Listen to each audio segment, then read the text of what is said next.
Hi guys, my name is Ingrid Sundberg and I'm a young adult author, and this is my YouTube channel called Ingrid's Notes, all about sharing craft insight and writing process ideas.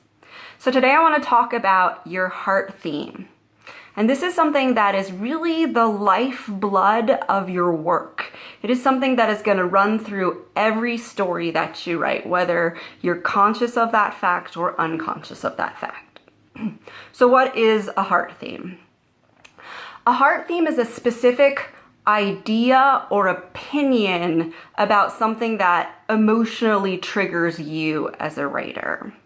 So for example, you could pick a sort of broad idea like something you want to say about love, but a heart theme is really about taking a specific opinion or belief about love. For example, what you think it takes to truly be in love, or what is the sacrifice you must give for love, or is there such a thing as true love, or are you ever really in love with anybody? It's an opinion you have, a belief that has to do with that topic, and it's something that really gets your heart going emotionally. It's going to trigger you in some way. So now let me give you an example of a heart theme that I kind of discovered recently and was like really excited about, because I was like, this is what you like talking about. So that is with the writer-director Damien Chazelle. And he wrote Whiplash and La La Land. And in both of these films, his main characters are all artists. There's a drummer, there's a jazz musician, and there's an aspiring actress. And the drive of these characters in all of these films, what their goal is to achieve their artistic dreams, or possibly even be the greatest at what they're doing. So this is what's pushing them through the story.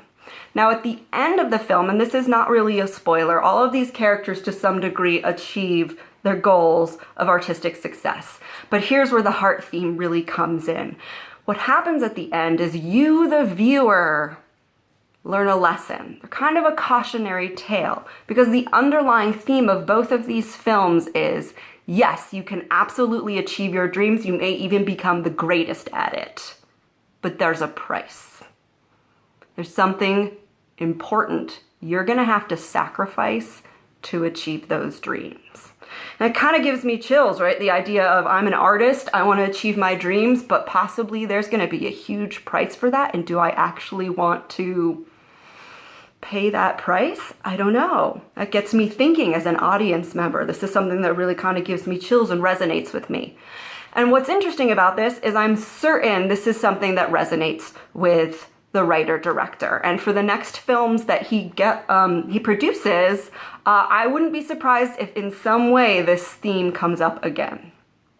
So let me give you another example. For me, as a writer, I've discovered my personal heart theme has to do with loneliness. And really specifically, it has to do with what is it I have to learn about myself, heal about myself, in order to bridge a sort of gap and connect with another person. How do I actually choose not to be alone? What do I have to learn about myself to choose not to be alone? Because loneliness is a choice. And then sort of a subset still about loneliness that I'm still really interested in is maybe a more physical idea of loneliness, like a character's in the middle of space and they by themselves have to actually battle a monster or defeat something, but they have to find that courage in themselves to do that. There's no one around them to help them. They are 100% isolated and alone. Do you rise to that task or do you die? That gives me chills. Like, that gets really excited. When I sit down to write, like, that just, words start flowing out of me because I care about that opinion and that theme. So, how do you figure out what your heart theme is? So I have an exercise for you. Here's what you need to do. You need to pick 3 of your favorite books or 3 of your favorite movies. And I don't want these to be, some intellectual thing that you think is great. Like, oh, this should have won an Oscar, or this blows my mind because the writing is so perfect. That's not what I'm talking about. I want you to pick the book that you read 10 times and, hey, it's a trashy romance novel. Or it's late at night the television is on and a certain specific movie comes on and you just know, okay, well, there goes the next 2 hours. I have to watch this film. I freaking love it. So this is the stories that you love, your love books and your love movies, and they can be guilty pleasures. They can be intellectual if that's what you love about them. Okay, so taking these 3 stories, I want you to ask 3 questions. The first one is, when did I get emotionally involved with this character? When did I suddenly want to go on a journey with them? When did I care that they actually achieve their goal? When did I decide I was going to root for them? What was happening both emotionally in the scene and what was happening in terms of the plot? Okay, that's question 1. Question 2 is I want you to ask, what was your favorite scene? And you know what that favorite scene is. You could tell me right now, oh my gosh, I love the part where... Insert whatever the scene is. Again, same question. What was happening emotionally in that scene? And what was happening in terms of the plot? Third, what is the transformation arc or change the character has at the end of the story? Basically, how are they different at the end than they were from the beginning? Identify that. But then I want you to look at, what did they have to do to achieve that? What's sort of like the crisis or the moment before that they had to actually deal with in order to grow, in order to transform, in order to have a revelation of some sort, in order to achieve their goal, etc., etc. So when did you get emotionally involved? What's your favorite scene? And analyze how the character changed and what caused them to change.